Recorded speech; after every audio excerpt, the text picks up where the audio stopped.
Coming up on today's episode. But I'd love to know if someone can do some recon. Let me know if that is true or if I've just made that up.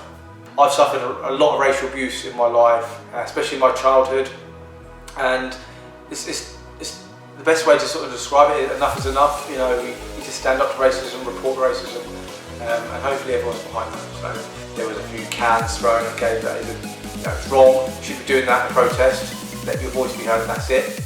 Not as big as the Aguero. Yes guys, welcome back to TIFC YouTube channel. You're watching another episode of the Premier League Appetiser Show. Coming up on today's episode, we'll be reviewing Game Week 34 results, in which there were lots of interesting results. Some results that could be quite costly at both ends of the table, and the permutations are very, very close for both ends of the division as well, in terms of the top 4 European positions and also the relegation positions as well. Also going to be previewing Game Week 35 fixtures, in which there is some teams that are playing twice, which I'll touch on a little bit later on. Also got the results in for Game Week 34, Indy versus the rest of the world. Could be a very pivotal week this, guys. It could decide where the destination of the inaugural Indy versus the rest of the world championship will go. So that's very, very interesting. Stick around for that. Also touching on some injury news. Not much to talk about there, but we'll touch on that. And we'll also touch on some other news, and that's where we're going to be starting. So, other news, just going to whiz through this, guys. There's a few bits to talk about, a couple of things I'll just whiz through, and then one or two things I'll talk about in a bit more detail. So, Norwich City are promoted from the Championship to the Premier League. Congratulations to them, they have won the league as well, the Championship. They've now been promoted for a couple of weeks now, but the title wasn't in their hands. However, at the weekend, it did sort of come their way back to Carrow Road. So they've been promoted alongside Watford, who have been promoted for about a week now. Just obviously there was a chance they could catch Norwich, but how the results went, they can't anymore. So congratulations to them as well. Interestingly, Bournemouth, the other team that got relegated from the Premier League alongside the two that got promoted, if that does happen and Bournemouth do get promoted, I think that might be Premier League history. The fact that 3 teams that got relegated one season have got back promoted the very next season. I think that'd be. Let me know in the comments, guys, if that is actually true. I think I heard the stat the other day, but I'd love to know if someone can do some recon. Let me know if that is true or if I've just made that up. Okay, social media boycott. Now this is an interesting one. Now, first thing I would say is it's a temporary fix, if you like. So the social media boycott is effectively the reason why people are doing it is lots of people are being suffering online abuse, whether it be racial, whatever it may be. Any type of online abuse, it's been happening more and more frequently, especially over the last year, but it's been probably even longer than that, but it's been highlighted a lot more over the last year or so. So players, fans, managers, etc., people that are in sort of the public eye, more so the players and the managers, etc., have been on the receiving end of that, which obviously is not good news at all. And social media companies should be doing more, i.e., you know, when you sign up to one of these social media platforms, there maybe should be some more identification or a process where you can really highlight that as an individual. At the moment, that's not the case for some of these social media platforms. So it's very, very easy for people to just sort of go online and abuse someone and not be able to sort of identify that individual, if you like, because you can just make up an account, if you like. So they're making a boycott as of 3 o'clock Friday, which was Friday just gone a few days ago, and then 11:59 on the Monday night, so sort of 3.5 days, if you like. It's not just football, there's other sports as well in the UK that are doing that. There's other broadcasters as well, so they're taking a strong stance as well. I know Sky are doing something similar, I'm sure BBC are as well. And lots of different other organisations like the FA, for example, as well. So it's a very good short-term fix. However, now that the boycott's finished, you know, that's a good start, the boycott, but now we just need to really sort of continue the good work that's sort of happened. It's a good start. Let's see what the next phase is. It probably is education in terms of, you know, educating people, knowing what they can say and what they can't say online, and then obviously bigger punishments as well. I think that's the best way to go about it. And just on a side note, I did take part in the social media boycott, and I found it quite difficult personally, just because I'm so used to going on social media because of my line of work. However, I did sort of struggle through it. I got through it in the end, and it's all for a good cause and a good reason. And the other thing I just want to mention is I've suffered a lot of racial abuse in my life, especially in my childhood, and it's the best way to sort of describe it. Enough is enough. You know, we need to stand up to racism, report racism, and hopefully everyone's behind that. So, Jose Mourinho. Let's talk a bit about Jose Mourinho. Now, we spoke about him briefly last week. He had left Spurs, been sacked by Spurs. Now, he has actually joined TalkSport, which is really, really good news if you love listening to the radio. You know, if you listen to The Breakfast Show with Alan Brazil and Alan McCoy, Laura Woods, etc., or if you listen to Drive with Durham and Coffey, he's going to be involved. He's going to be just working for TalkSport over the Euros, so it's very much a short-term thing. But obviously he's got some very strong and opinionated views, and obviously he's got a huge understanding of the game as well. So for me, I'll absolutely be listening to him and hearing what he's going to say. He's obviously going to cause some controversy in there as well. Whether you're allowed to say anything in terms of the Spurs sacking or not, probably not, in terms of he'll be probably breaking some contractual legislation there, so I don't think he'll be doing that. I think he's going to be, I'm not sure if he's commentating or if he's just going to be reviewing certain games, but I know the 3 England games in the group stages he's going to be talking about those. There's those 3 games, and then there's like a quarter, a couple of semis, last 16, final, etc. So yeah, really good news if you love listening to Jose. He's obviously very opinionated, very strong opinions as well, and obviously he's very insightful about the game as well. Manchester United fans protest, so this is on the back of Chelsea fans protesting in terms of the ESL. Arsenal fans have done it plenty of times in the past. There's been other fans as well, Liverpool fans more recently on the back of the ESL, and obviously now Manchester United have taken their turn as well, and it turned out to be more than just a protest. Fans were able to sort of get into the Sir Bobby Charlton stand and sort of get onto the pitch, etc. And obviously that broke lots of COVID protocols in terms of the players and the staff, etc. So as a result of that, the Manchester United Liverpool game has been postponed, hasn't taken place this weekend, and we don't know when the fixture is going to be taking place again. It wasn't just once, it was twice. After the sort of the first time where a few hundred fans got into the stadium, a little while later on another sort of section of fans got into another area of the stadium as well, and sort of it's very sort of peaceful, largely peaceful protests, not too much violence if anything at all, mainly outside I would say with the police, etc. In terms of in the stadium there was a few cans thrown. Okay, that is it's wrong, you shouldn't be doing that in a protest, let your voice be heard and that's it. But largely very, very peaceful. So yeah, so Man United Liverpool game had to be postponed. It just wasn't safe because obviously there was thousands of fans at or in and around the ground, and the teams couldn't leave the hotel just because the bus couldn't get into the ground, etc. And plus, at the hotel there were fans there as well, rioting and protesting, should I say. So that obviously has a knock-on effect in terms of this fixture. We don't know when it's going to be rescheduled as of yet. However, my inkling is, should Man United have got a game every midweek and every weekend bar one. They've got a weekend spare, which is the FA Cup final weekend. However, Liverpool play a game that weekend as well against West Brom. Now, if that Liverpool-West Brom game can be rearranged and obviously United-Liverpool can be slotted into there, however, that obviously has a knock-on effect in terms of West Brom and Sam Allardyce's team. Obviously, they're still fighting relegation as well, which we'll touch on in a little while. So it all has a knock-on effect. Obviously, Sam Allardyce is very diligent and very organised in terms of his day-to-day structure, in terms of working towards a match day, and obviously time in terms of recovery, analysis, etc. So he would have probably worked out during the international break that these are the quantity of days that we're going to have for each match, and this is what we're going to do in every day leading up to every match. So everything would have been very, very organised, and all of a sudden now, if that game gets postponed, it has to be filled in somewhere else. That's going to knock an effect on another fixture that they might have, and it gives them less time to prepare for the Liverpool game and another game. So, and obviously it's not like they're not playing for anything either, they're obviously fighting for their lives. So we'll have to watch this space on that one. Okay, injury news then next, guys. Couple of things just to talk about. Really picked up a bit of a knock, nothing too serious. He missed the Chelsea game at the weekend. Should be back for the second leg of the semi-final against Real. And then James Rodriguez, he picked up a knock. He was named in the starting 11 against Aston Villa, and he picked up a knock in the warm-up. So we don't know what the extent of the injury is. It seems like it was quite minor. However, with James Rodriguez, you don't know, because a little simple knock on the knee could be 3 or 4 weeks for him because he's sort of injury prone, if you like. So there's no news on that. Going to move on to Indy versus the rest of the world.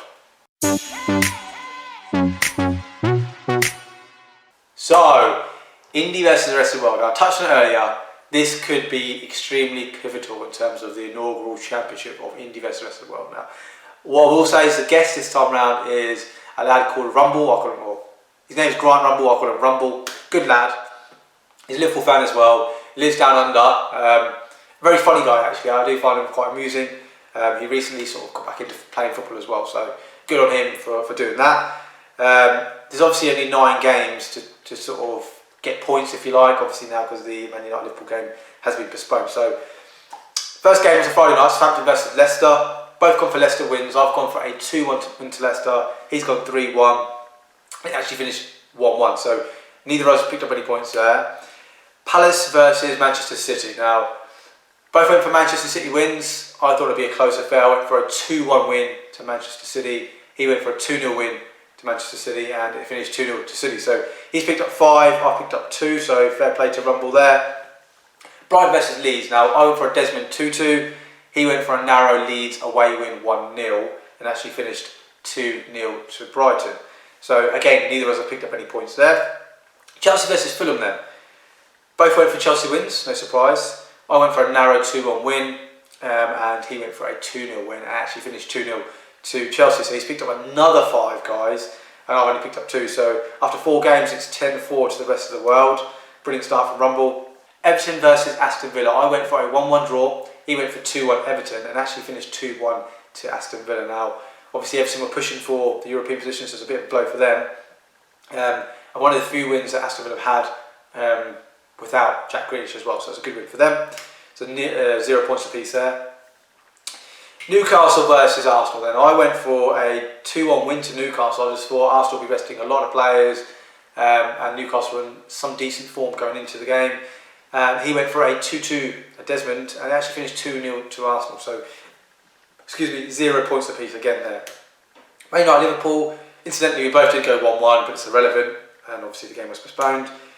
Spurs versus Sheffield United. No surprise here, both went for Spurs wins. Both went for comfortable wins as well. I went 3-1. He went 3-0, and it actually finished 4-0 to Spurs. So, again, picked up 2 points apiece, so happy days. West Brom versus Wolves. This game finished 1-1. I predicted 1-1, so I picked up 5 points. Rumble went for a 2-1 West Brom win, probably in the fact he's thinking, obviously West Brom need to win the game. So I picked up 5 and he's picked up 0, so I really needed that to get back into the game and into the round. And then Burnley versus West Ham. We both went for the same result, both went for 1-1. It finished 2-1 to West Ham, brilliant result for West Ham. So again, another 0 points apiece there. So what does that mean for the game week and obviously the cumulative score? So game week, Indy has scored 9 points, which is not disastrous. At one point I was thinking if I didn't get that 5 at the end or towards the end, that would have been a massive blow. And then the rest of the world, for Rumble, has scored 12 points for the rest of the world. So it's finished 12-9 for this week, which means for the cumulative scores, that moves Indy on to 279 and it moves the rest of the world on to 288. So they have a 9-point advantage. It's almost how it was sort of 2 weeks ago when after the Indy versus Max Rigby score as well. So 9 points the lead should I say. 3 game weeks to go. I think this next game week could be absolutely crucial. Now the reason for that is the next week we have some extra fixtures and there's obviously more points up for grabs as well. So that could be pivotal in terms of obviously where the first Indy versus the rest of the world championship is going to be going. Well done Rumble, thanks for getting involved mate, and I'm sure we'll chat on WhatsApp or Instagram etc. Going to move on to game week 34 results then. Okay, so we touched on the Friday night game. Southampton versus Leicester finished 1-1. Decent point for Southampton also, given the fact they had a man sent off. Didn't actually see the game, so I can't tell you sort of how the game ebbed and flowed and who sort of dominated, etc., if anyone at all. Leicester will be disappointed in the fact that they played against 10 men for a decent amount of time, and obviously they're pushing for securing the top 4, if you like. So finished 1-1. Johnny Evans obviously scored for Leicester there as well. So 1-1. Moving on to Saturday then, obviously the Palace Man City game was the early game. City made, I think, 8 changes from the Champions League team, no surprise there. Kind of thought that would be the case, and they still won the game 2-0. Aguero scoring a fantastic goal. And that could be his last goal for Manchester City potentially. However, I listened to Jermaine Genius actually on a sort of punditry duty, and he said he feels like there's one more big moment in him. Not as big as the Aguero, which still haunts me today, guys, by the way. If you're a Man United fan, you'll probably understand exactly how I'm feeling, should I say. But yeah, potentially has one more big moment. It could be that he goes and scores a winning goal and they go and win the league, or he helps in the semi-final or the final of the Champions League, or something like that. So, yeah, I finished 2-0 to Manchester City. Brighton versus Leeds, and this finished 2-0 to Brighton. Pascal Gross scored a penalty in the first half, and then Danny Welbeck scored the pick of the 2 goals. The good goal in the second half, really nice sort of shape finish. Disappointing result for Leeds, not really put or muster a really good performance or long spells together in this game. And I think Brighton deserved the win, and it doesn't mathematically make them safe, but I think they've been safe for a little while. It just obviously eases their pressures. Moving on to Chelsea versus Fulham. Good win for Chelsea. Havertz scoring a brace. Lovely play from Timo Werner and Mason Mount to sort of assist the goals. It was fairly routine win for Chelsea. Fulham are in a bit of a slump. I don't think they've won a game in about 8 games. I think they've lost 5 of the last 6. And that, I've been saying it for a while, guys. The 3 that are in the bottom, they're getting relegated. There's no 2 ways about it. But obviously Fulham had fought themselves into a fight position where they could have wrestled or wrestled one of the teams, or 1 or 2 of the teams that are above them into the mix. It hasn't happened. So good win for Chelsea. Obviously it puts them into the top 4, or puts them more firmly into the top 1, closest to Leicester City as well. Everton versus Aston Villa, touched on it earlier, finished 2-1 to Aston Villa. Goal from Ollie Watkins and Calvert-Lewin in the first half, made it 1-1. Battle of the English strikers as well, which we'll touch on later on in the season in terms of the England squad, etc. And then El Ghazi scored a typical sort of Coutinho finish, I would say. Picks up in the inside left position, shift, whip. Pickford no chance. A really good win for Aston Villa there, and it keeps them potentially an outside chance of European positions, but they'll probably have to go and win. They've got 5 games left. They probably have to pick up 13 points, I would say, given the fact the other teams, they've got so many teams above them, they have to sort of overtake and claw back points. Moving on to Sunday, so Newcastle versus Arsenal, finished 2-0 to Arsenal. Good win for Arsenal in terms of on the back of their European defeat, and obviously playing with 10 men for a large part there as well. Again, Arteta decided to sort of rotate and freshen up the team, so lots of changes there, and no doubt there'll be lots of changes back for the second leg, as all their eggs will be in that basket at this stage. And really, as realistically, they're not going to go in. I mean, they could still mathematically get into Europa League, but they have to go and win every game and hope 2, maybe 3 teams go and only win and pick up maybe 3, 4, 5 points. So it's unlikely. They're 2 games away from winning the Europa League and being the Champions League, so very much the eggs are in that basket. Spurs versus Sheffield United. This was expected to be a Harry Kane show. It wasn't. It was a Gareth Bale show. Scored a hat-trick, his first hat-trick since his return to Spurs. I think it's the 8th of his career, I think they said on comms. Obviously it's a mixture between Real and Wales as well, and his first spell at Spurs as well. And also Son scored as well, so really good win for Spurs. It actually moved them into 5th, so put a bit of pressure on sort of the teams that were below them, i.e. Liverpool, for example, or Everton, them types in West Ham as well, so put pressure on them, and obviously a bit of pressure on Chelsea, who already played before them as well. And then obviously we touched on the Man United Liverpool game was postponed, so we don't talk about that. Moving on to the Monday night games, West Brom versus Wolves. This game was horrendous and torrential rain during this game. It literally, towards the end of the game, it was difficult to see. You can imagine for the players, very difficult. The pitch was, you know, when it rains a lot, guys, the ball sort of just stops quite a lot of the time. That sort of happened, especially in the middle part of the pitch. However, they did manage to get through the game. In terms of the result itself, it was obviously 1-1. Doesn't really help either team, especially West Brom. They needed to pick up a W here to sort of, they would have gone ahead of Fulham and obviously put a bit of pressure on Newcastle. They're the sort of the next team above them. But it wasn't the case. So yeah, I know you guys know my thoughts on who's going to get relegated. It doesn't really change it too much. West Brom, if they've got any chance, likewise with Fulham, they've got to win 4 out of 4 and probably hope that at least one of the teams below them lose 4 out of 4. So teams above them lose 4 out of 4. which again I don't think is going to happen. So yeah, moving on to Burnley versus West Ham then. So this is a huge game for both teams, but maybe more so for West Ham, given the fact that really are pushing for that Champions League spot. And they've come out 2-1 victors with Mikel Antonio back in the starting lineup, scoring a brace. That's massively important for him, his confidence, and for the team. And brilliant timing actually for his sort of return. Cresswell's also back as well, so there's another body back into a frame, and also Dawson was back from suspension. They played a really attacking team. They should have won the game more comfortably. It could have been a 2-5 or something like that, because Burnley did have their chances as well. It was actually a really entertaining game.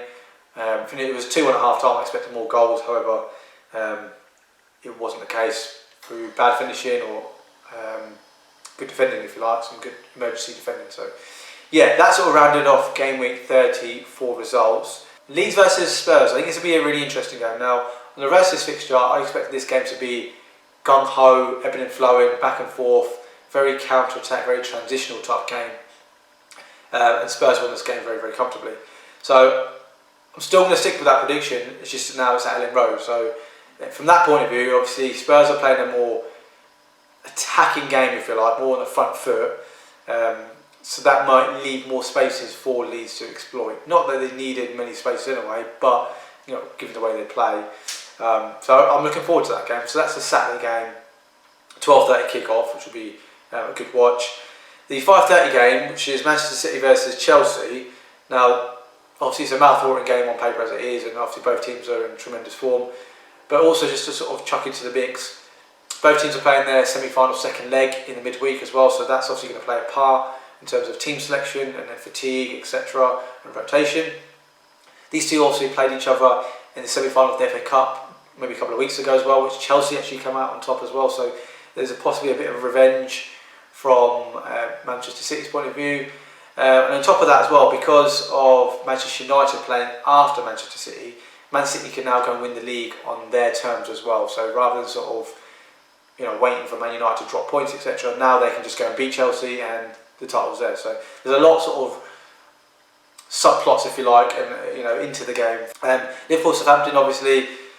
Liverpool, it's a massive game for them, really is. Obviously they'll have that game in hand against United at some point. But if Spurs go and win their game before, and Chelsea go and get a result against Man City, and Leicester win their game on a Friday night, they're going to be loads of, I don't know what the point is, they're going to be maybe 10 points off Leicester, which is probably unrealistic for them to catch them anyway, maybe 8 or 9 off Chelsea, maybe 6 off Spurs.